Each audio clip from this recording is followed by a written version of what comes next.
Hi, this is Tim Canolan and welcome to 2 Minutes with Tim. I have been interviewing quite a few people for the series, but I think this has to be the absolute highlight, and I don't think I'm going to have anyone better. I am completely indebted to this gentleman, so it's I wouldn't have the career, wouldn't be where I am without him. You handled that well. I thought a kiss would throw you out of it.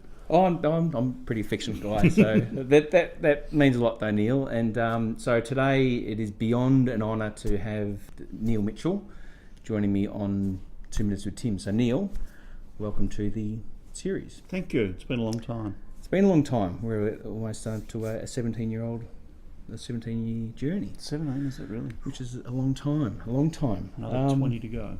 Absolutely. But what are the biggest challenges that you would face, like on a weekly basis, that you with? Freshness, I suppose. Interest, keeping people engaged, keeping people reacting.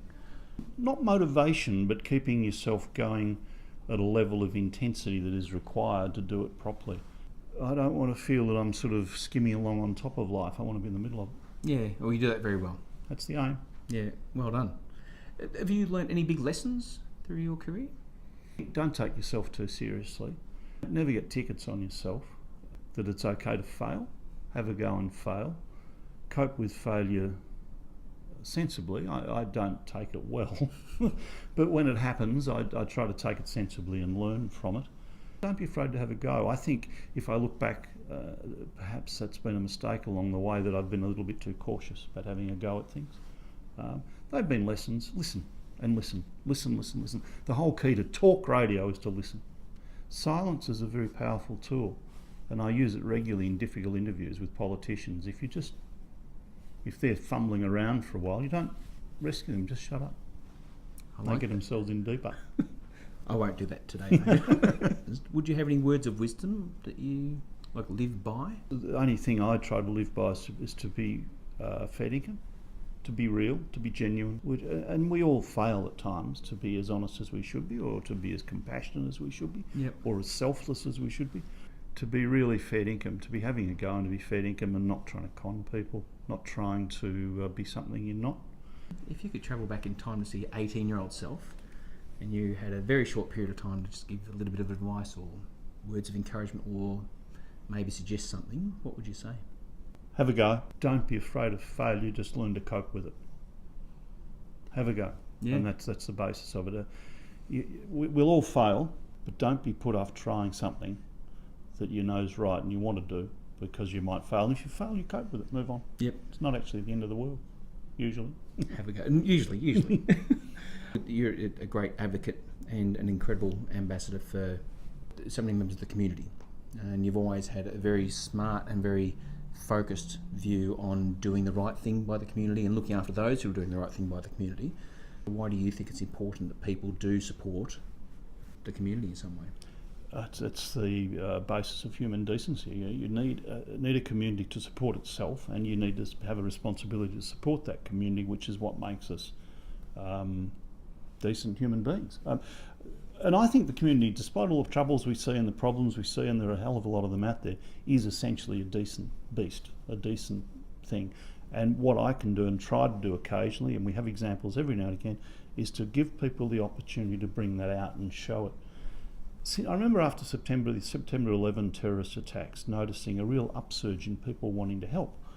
And it's there again now, because the terrorist environment's pretty nasty around the world, and there's a sense of frustration. I can't do anything to stop ISIS. I can't do anything to change the dangers of the world, but I can do something small here to help this person, this individual case, to make me and the community feel better about ourselves. There's a real need from people to have that outlet to support organisations like you and the work you do, and support the kids that need support. And the other thing is, if the community doesn't concentrate on the children and making life better for those children, then we're not a decent community. And I think most people do. I can go on air and say, I want something for these kids. And we had a case not long ago. I said, I can't even tell you who it is or what it is or why it is, but we need this help. Yeah, of course. And out they came. And because it was to help a child, and they trusted us to tell them about it. Very good point. And I think we do live in a great country. I say this all the time, but always focusing on the backyard, because if you can fix your backyard, then you have a lot more resources, a lot more energy to fix the next backyard, or if it is overseas, but have a really good strong base here and look after your fellow person. So I think we're definitely sitting on the same page for what the community is. That's a lot of the responsibility that I think you've got in talk radio. It's such an immediate medium, and it's got this, I don't have power, my audience has power, but it's got this ability to bring out some decency in people, and I see it as representational. I'm there, and yeah, I'll fight with the bureaucrats and the politicians, but it's not on behalf of myself or 3AW, it's for some person who needs that help.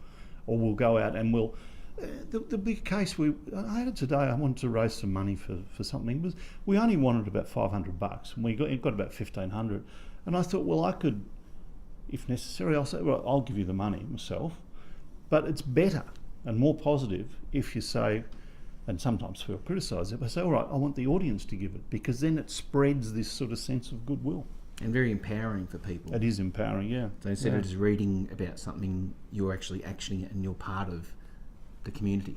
That's right. A lot of people accuse me of being mean and hard-hearted because I don't hit my kick. That's their lesson to learn, and they'll get it eventually. And I'll hit the kick occasionally. So can I ask you, Neil, there are, in this country, there's 600,000 organisations, there's 54,000 charities operating, there's a myriad of support that's being provided, and there are so many good causes, great causes out there making such a huge difference. You've been supporting us for, as I was saying, 17 years now, which is just, it's mind-blowing for us. But why, I suppose, because that's a long partnership. I value our friendship. I think you're an exceptional person, and I've always held you in the highest regard. But to I suppose, to stick in there and stick by our side for such a long time, can I ask why you've done that? Well, several reasons. One, children, because you work with children, and I think I'm involved with a lot of charities, but 90% of them would be working with kids. The Alana and Madeline Foundation, the Children Protection Society, even the Epilepsy Foundation, I've been involved with kids. That's one part. The other part is that you came along with a fresh idea, the freshness again, and it's such a grassroots approach. You're not spending piles of money on administration or on big offices or on fancy parties or things, and some of those are necessary, I know, to raise money, but you don't do that. And I remember being impressed by things like the petrol vouchers, or by the kids being given an iPad or an iPod. It probably was in those days. But I remember thinking, this is just resonates with me. This child needs something immediately. This child is sick, and we can say, okay, we can do grander things for them, and we can build a new hospital for them or something. But this child now needs this, and you can make their life better that way. That's why I enjoy it, and by the commitment of the people involved. And it's nothing more important than caring for those kids, and you're doing it in a very basic way, and a very down-to-earth, realistic, no frills, no bull dust. That's fantastic, and thank you very much for that. And as I was saying, because you're an amazing representative of the community, because you do bring so many people together, and you give a voice to so many charities and individuals and people in the community. But to have you part of our team but it only works if the community embraces it. As I say, it's not, I haven't got the power, the community has, and if they see a good idea like what you're doing and they embrace it, that's what it's about. And I can put it out there, but if it's a bad idea, it's not going to sell. They're not going to embrace it. Pretty smart. They're pretty astute out in the real world. Absolutely. Give them lots of credit. And I think too, going back to what you were saying earlier, being fair income, a word that I use all the time is integrity, because you have to have integrity no matter what you're doing. If you walk out the door, if you make your phone call, if you're going for a new job, if you're doing anything at all, if you don't have integrity, people will see through it. And that's, I think, why I got involved with the charity work, because kids see through that straight away. You can't put on a face. You can't con them. But we can't do it without people like you. And, a lot of people say it takes a village to raise a child, but I think we're extremely lucky to have such an amazing village of people that actually care, and it's genuine care. And that shines through from you every day.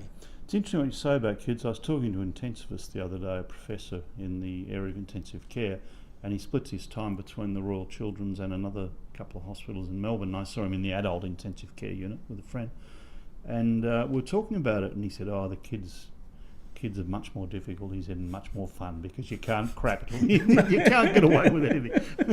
And how many of the staff you see that do work with the kids are just so different and so realistic and so caring. I mean, that's one of the things I love about the Royal Children's and why I do a lot of work for them, is that the staff are the heart and soul of the place. Yeah. No, they're not strolling around with their nose in the air. No. Like, kids wouldn't let them. That's exactly right. We're all answerable to the kids. So it's fantastic.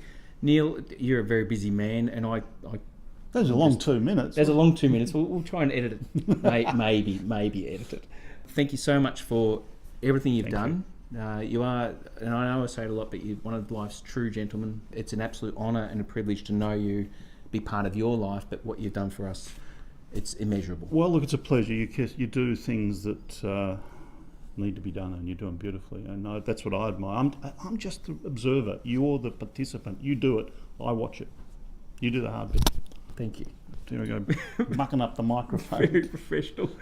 Well, thank you very much for watching 2 Minutes with Tim. This is the incredible Neil Mitchell, and Haven't got much height between us, have we? When you look, we're pretty close actually. Which is good. And I'm catching up with the grey. So thank you very much again for watching 2 Minutes with Tim, and we look forward to seeing you on the next program. well done. Thank you. Thank you.